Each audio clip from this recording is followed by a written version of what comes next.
Darkness and shadow have lurked on the earth since the dawn of time, and one of those things said to lurk within the shadows is the most dangerous adversaries to man and mankind. The most beautiful woman ever created, who is known as Lilith. Lilith is a figure from Jewish mythology and is mentioned many times in ancient rabbinic texts, the building blocks of Jewish folklore. Created for Adam to be his lover and mate before Eve was in the picture, she was discarded due to their incompatibility and was then replaced by Eve. There are many different perspectives as to who Lilith was and why she was so dangerous, but most, if not all, involve her undying hatred towards Adam, Eve, and their descendants. Depending on which source you read from, Lilith is normally portrayed as a dangerous seductress or a killer of small infants and children. Other times, she is also said to be a powerful demoness or a practitioner of vile witchcraft, who is known to cast vile spells onto men and women who worshipped Jehovah. It's clear from this that her place within Jewish mythos is one of infamy, but legend tells us that she was originally meant to be Adam's partner and love. So where does Lilith's story begin? Well, scripture tells us that on the 6th day of the world's creation, man and woman were created. Whilst many faiths that originate from Judaism recognize this woman to be Eve, there are many old rabbinic texts that suggest that the first woman ever to be created for Adam was none other than Lilith. Adam became jealous when Jehovah sent the animals to him in pairs, as he realized he lacked what they all had. Adam was miserable and began to complain to Jehovah that every living creature besides himself had a proper mate whilst he was left to his loneliness. He begged and implored Jehovah to see to his suffering and created a female just for him. Jehovah saw Adam's troubles and decided to answer his prayer by creating the first human woman in the same manner he created the first man, Adam.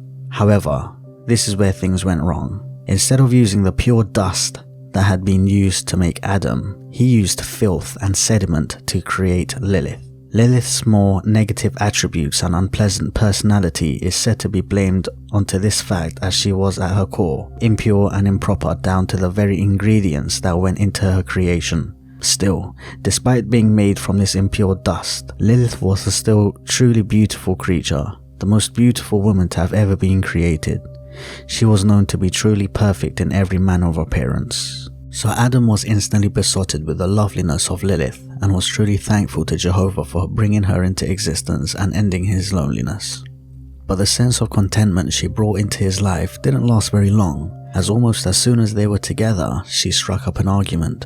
It appears that the biggest conflict that surrounded both Adam and Lilith's relationship appeared to be that of intimacy of a rather sexual nature. Lilith didn't like that Adam had to lay on top of her in order to be intimate with her, and she had no problem telling him all about her issue with it. Lilith quickly began to argue with Adam about the issue and would not relent. She told him that because she was also made from dust, she was to be his equal and not made to lie in a lesser position than him. Adam was truly not a fan of Lilith's stance. As the man and therefore the leader of their union, Adam felt that Lilith should know her place and respect his instructions. Furthermore, it was obvious that Adam was not about to take Lilith's place and lay beneath her. In frustration, Adam attempted to make Lilith obey him by using force, which was truly a terrible mistake. As soon as Adam attempted to force himself onto Lilith to copulate, the enraged woman uttered the unspeakable word, the magical name of Jehovah, and flew away into the skies above. Adam, enraged, frustrated, and saddened by the loss of his mate, turned once again to Jehovah to complain that his mate had forsaken him. Jehovah sympathized with Adam, and so he sent off 3 angels named Senoi, Sansonoi, and Semangel to find the woman and bring her back to Adam. The 3 angels flew off in search of Lilith and were shocked and horrified by what they found. After hunting through the entire world for Lilith, she was eventually found in the Red Sea, an area populated with hundreds of demons. To make matters worse, Lilith was laying with demons and giving birth to hundreds of new demons on a daily basis. These new demonic offspring came to be as the Lilim, after their mother Lilith. The angels were disgusted with her and demanded she return to Adam, but she refused. She was told that if she kept refusing, she would be drowned in the seas. But unfortunately, Lilith was not able to return and told them that she had no desire to return to a lesser man and position. So the angels warned her that her disobedience would result in death if she did not obey and return. Still, Lilith continued to argue, asking them how they expected her to return to Adam when she stayed in the Red Sea and had already given birth to her demonic offspring. The angels ignored her pleas and insisted that her punishment be death. Lilith, however, was smart and asked the angels how dare they threaten her with death when she was doing as Jehovah asked by taking care of her newborns. She reminded them that she held power over newborn boys until their 8th day of life and power over girls until their 20th day of life. The angels were horrified by this and began to beg for Lilith to return to Eden. But it soon became obvious no amount of begging nor pleading would work. However, to appease the angels, Lilith promised that she would cause no harm to infants that wore angelic amulets with their names inscribed into them. The same was promised for newborns who wore amulets with their likeness etched into its surface. This appeased the 3 angels and they agreed to allow Lilith to stay in her newfound filth.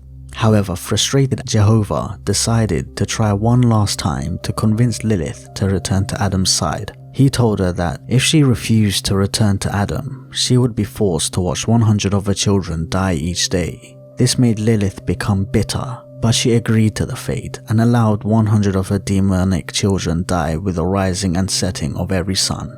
It is thought that the bitterness that was created in Lilith from this punishment is why she seems to target newly born infants. Because she is forced to watch her own children die each day, she wishes to force that very same twisted agony onto the descendants of Adam and Eve.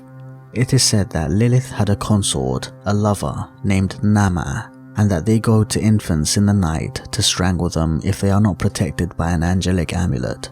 Strangely, Lilith's rage towards children is not limited to the children of humanity alone. It is said that if she cannot find an infant to kill because of the amulet's protection, that she will turn against her own demonic children in rage, thus ending the story of Lilith, who is said to exist in a cycle of birthing her children and watching them die.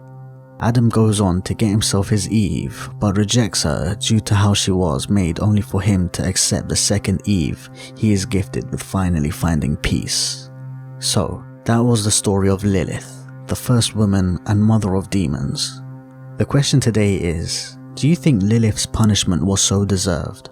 What would you have chosen if you were put in her situation, and do you think that Lilith was unfairly doomed from the beginning for how she was made? Once again, thank you for watching this video. Stay spooky and stay tuned for your next episode of Folklore Diaries.